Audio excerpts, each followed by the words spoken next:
What's up, everybody? Chef Dave back with another cooking video, and we're going to talk about one of my favorite topics, and that is pizza. I love pizza. Pizza is my stranded on a desert island food, if you will. Just everything about it, all sorts, all kinds, minus that Chicago crap that I hate because it's not pizza. You know, a lot of people love the idea of kind of like long fermentation and introducing that into pizza, and there's a lot of really wonderful examples of that out there. But I guess my question is, how do you create that interesting flavor or umami flavors in dough without having to spend all that time and dedication to sourdoughs and things like that and constant feedings? And there's a couple different ways I think that you can accomplish interesting flavors to make your dough a little bit more dynamic that don't take a ton of effort. And I think that's what I'm talking about right now, is just the input of effort. Now, I love sourdoughs. I love sourdough pizza and long ferment pizza, all really great. If you have some good planning, I think spending the time to do sourdoughs and stuff like that and long ferments, I think is fine. I don't think there's any trouble to it. I'm talking more about like if you don't have the time and if you decide kind of short term without all that planning that you want to make pizza, how do you bring more flavor into it? And so we're going to talk about a couple different ways to do that today. And again, there's nothing wrong with just making pizza dough and using it after it's fermented. Like, that still takes time and that's still absolutely delicious. But how do we add a little bit more character to our dough? And we're going to do a couple videos and talk about how we get that accomplished. And the first one we're going to talk about is kind of a style of pre-ferment.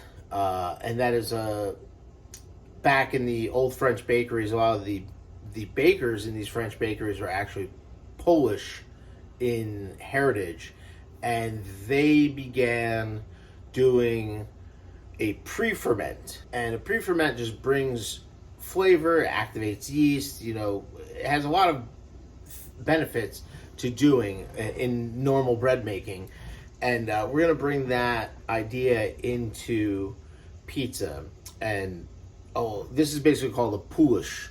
And again, Poolish, that's where the name comes from the Polish bakers in France. And basically, like I said, it's just a pre-ferment. I'll show you in the next video, but we are going to mix, very simply, a tablespoon of active dry yeast, 1 cup of flour, 1 cup of water. Mix that really well and let that ferment. So very simply, to start this process, we start this the night before. We're going to take about a tablespoon of just active dry yeast, cup of flour, cup of water, and we're just going to mix these together and let them ferment overnight. We're just going to add our water here. This is just room temperature water, nothing crazy. And then we're going to stir it up just with a fork or whatever you want to stir it up with. This is exactly what we're looking for. And basically all we want is the yeast dissolved into the water and flour mixture. We're going to let this sit for 6 to 8 hours. And so with that ferment, now we've let this sit now for 8 hours, and we've got a nice bubbly ferment. Smells great, smells yogurty, which is another thing we're going to talk about. But we're going to use this as our foundation. What you're looking for is some age, right? You're just bringing the sour into play and the age. And this is active, this is ready to go, basically. And we're going to mix a dough using this so it has more character and more age development without spending too much personal time. Like, this takes 2 minutes, literally, to measure and mix. And then you're ready to then mix a dough. So let's do that. Let's get into it. Gathered our ingredients. Again, we've got our starter, if you will, quote unquote starter. We have 2 cups of just King Arthur bread flour. We want gluten development here. We don't want over gluten development because then it just gets a little too stretchy, but we want some. We've got just a little bit of yeast. It's about a teaspoon of yeast. This is going to just add a spike to the already active yeast, okay? Because we're gonna cold rise this, because my idea for this is like, hey, you're doing this first step at night before you go to bed. Second step happens in the morning, first thing, really quick, and then you let it rise in the fridge and you pull it out, you know, about an hour before you're ready to use it. So, and then we've got some just good sea salt, good olive oil, and 1 cup of water. Let's put our ingredients in. You're gonna put everything in minus the salt. The salt will come in later.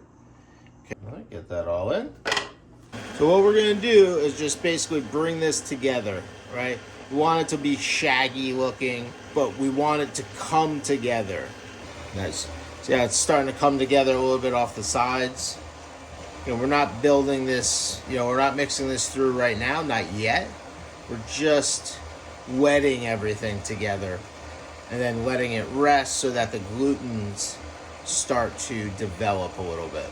Okay, then we're gonna turn it off, take a towel, just cover it as is right now. We're gonna let this sit for 15 minutes, just like this. All right, now we've let this rest for 15 minutes. Looks great. And now we're gonna put this back on. And this is now where we're going to develop the true gluten. Okay, we're gonna let this on low for about 5 minutes or so. I'm adding a little flour. I think it was just a little too soft. So for this recipe, we'll add 2.5 cups of flour. Yeah, and we'll mix this for 1 more minute and we'll be good. So we just did a couple more minutes. After we added a little bit more flour, I thought it was just a little soft. We do have a pretty good stretch now. And then scrape this into our prepared container here, which is just the container that was fermented in. Do a couple stretch and folds before we put it away. Let it rest. Okay, we're gonna let this rest for 30 minutes now. All right, now this dough has been resting for 30 minutes. Looks great. Wow, looks really, really good. Let's put a little bit of olive oil on our hands. Okay, we're gonna do a little stretch and fold. And take from the corner, fold it. Wow. From the corner and fold it. Again, from the corner and fold it. Great stuff. And then from the corner and fold it. And we've got really, really good dough here. I'm gonna get a little bit more olive oil in my hands, and we're going to kind of bring it together and nice, give it a little flip. Okay, looks great. Okay, now we're gonna let this rest for 15 minutes. All right, so our dough's rested for another 15 minutes here. Yeah, it was looking good. I think we are, for regular doughs, you usually do this up to 4 or 5 times. We are gonna stop here. I think it looks like we've developed enough gluten, because you can see that the rise is catching a bubble or a dome, and that means that the gluten strands are holding on to the air. Now, that is really not that important when it comes to pizza. You want gluten development and stability, but you don't necessarily need loaf style to catch all the air and rise, right? Because pizza, we want primarily flat, minus maybe on the crust. So we do want some gluten development, but we don't need it to be crazy, okay? And so I think we're good here. So we're gonna give this one last fold, and then now is when we have a choice to make. If you're doing this in the morning, say like before work, you can take this now and put it into the refrigerator and pull it out in the evening when you're ready to use it. If you are doing this first thing when you get back from work, then you'd shift the schedule a little bit. You'd mix the Poolish in the morning and then use it in the evening, and then you would fold this, let it rest till it's doubled, and then form your balls, let them rest, and make pizza. So you can do this in succession if you want. But for us, we're going to give this one last fold. We're going to put it in the refrigerator till later on. Oil the hand, oil the dough pretty well this time. Okay. Collect it all. Get underneath it. Okay, get underneath it. And we are going to pull it out and turn it over. Okay? And just like that, we're going to put a little more olive oil on it because we love olive oil. And now we're going to let this rise in the refrigerator for, could be overnight if you want to do it the next day, but it can be for at least 6 hours, 8 hours, just chilling in the refrigerator. All right, so we are back, and this is our Poolish, our Poolish dough. Wants to be escaping out here, over double in size. So it's ready. What I'm going to do is this. I'm going to stay with the olive oil theme. Okay? And instead of putting it on the wood board, I'm going to put a little olive oil down. Not that much to start. I got wet hands here. Not too much to start, and we are going to take this out. Okay? And now we're not going to make big pizzas. I have a small wood, stone pizza board in a New York City oven, which is a little bit smaller than normal. Okay? So we're not making big old pizzas. We'll put a little bit of olive oil on top here. Okay? And we are just going to bring this together first. Okay? Looks good. Okay. Nice stuff. We're going to cut this. We're going to oil this. And we're going to cut this into 4. Okay? We're going to make 4 pizzas with this. Again, these are going to be, you know, kind of personal pizzas, if you will, in a lot of ways. Okay? Should be about right. So a little bit more to that. Again, I'm just eyeing these. You could definitely weigh them and split it by weight. That's definitely an option. So then you're just going to take each one and give them kind of a fold over with your oily hands. Okay. Close them up. Right. Same with this one. These feel great. This feels really, really, really good. Now we're just going to let these rest. You can cover them or uncover. Uncover is fine. It's only resting for about a half hour. And we'll bring it back when we make the pizzas. Okay, good amount of flour because we are olive oiling it up. Dough down. Flip. Nice and floured. Okay.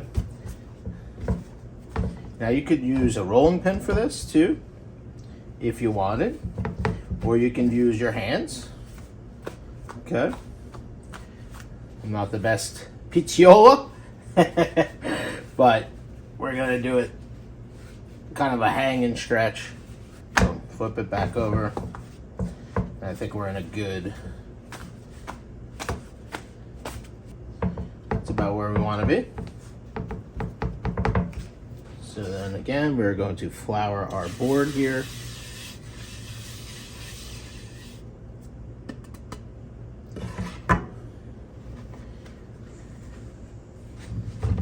Okay, stretch, maximize our stretch here.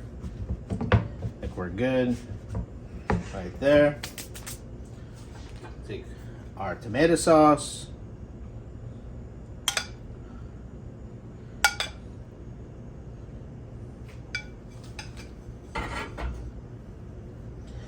Beautiful. Give this a little spread to the edges here. Nice. And then we are going to, actually, Put our anchovies. I'm gonna break these up a little bit. We can spread it out. Put some of that juice on there as well. We're gonna pop it in. Nice. Just put it all on there. Soak it in. Wunderbar. Right into the oven. And there we have it. Beautiful anchovy pizza with tomato. Can't beat it. Try it at home. All right, so here we are. Here is the regular Polish dough. Smell is fantastic. It's got the anchovies on there, tomato. The crumb looks really good on it. The other carrot's a little light. It's crispy, but it's a little light, and that's basically due to my oven. It's a shitty oven. That's all I can say. But let's taste this. Let's find out what we're working with.